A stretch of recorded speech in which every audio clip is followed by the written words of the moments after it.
Hello and welcome to the short Vort on Parshas Emor from Revii to Chamishi. So in this week's Parsha we have, with perfect timing, the discussion of Shabbos Omer between Revii and Chamishi. Before that we have something in Perek Gimel. It says Sheish Yom Te'aseh Melacha V'Yom Hashvi Shabbos Shabboson. That on 6 days you shall have work done, and on the 7th day you'll be a Shabbos Shabboson. It's a double lesson of Shabbos. Now, there's only 3 places where that is mentioned in the double lashon in the Torah. One is in our pasuk, another one is in Parshas Vayakel, and another is in Parshas Kisisa. In other places, such as the Aseres Adibros, and in Parshas Yisro, and in Parshas Veschanan, it doesn't say Shabbos Shabboson, it just says Yom Hashvi Shabbos. So, what is the reason for this distinction?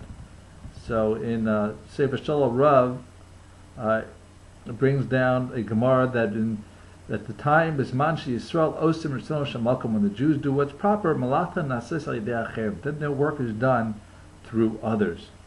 But if they don't do Hashem's will, then the work will not be done through others. However, for those who do the will of Hashem, their work is done for them, so their week is normally like a Shabbos. When it comes to the actual Shabbos, then Shabbos will be the next level of Shabbos Shabboson. However, those that don't do the work of Hashem, they're doing the work. They end up doing the work on their own during the week. So when Shabbos comes, it's only one level. It's Yom Hashvi Shabbos.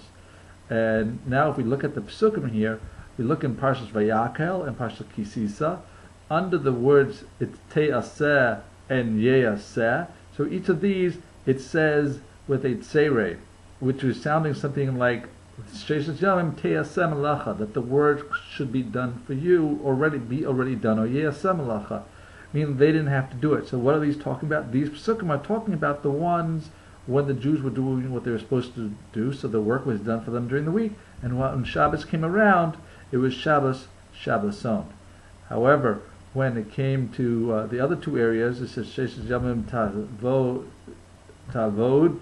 It should be done because they had to do it themselves, and therefore it's only one level of Shabbos for them and not Shabbos Son. May we be zocha to doing the will of Hashem, so that it becomes for us, when it comes to Shabbos, we will already have had the work done for us by someone else during the week, and Shabbos will be truly Shabbos Shabboson.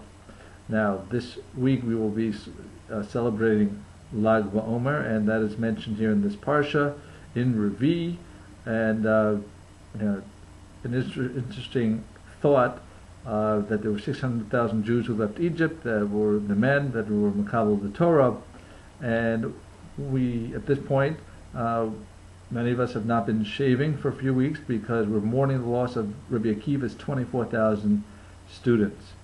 However, by Lag B'Omer, or at least, which corresponds to at least the end of the 33 days where students were dying, we celebrate that the death is no longer coming, and that became a simcha. There are other factors and reasons why we celebrate Lag B'Omer. But I recently heard from a source that I cannot share with you. I don't know the name of who said it, quoting another Adam Gadol from about 100 years ago.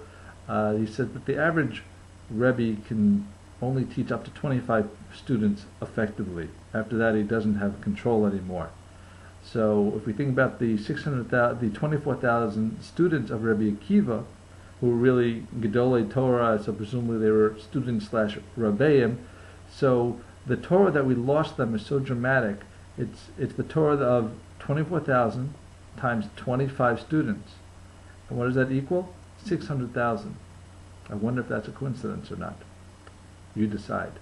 So thank you for listening. Have a wonderful day, a wonderful Shabbos, and a wonderful Lag B'Omer.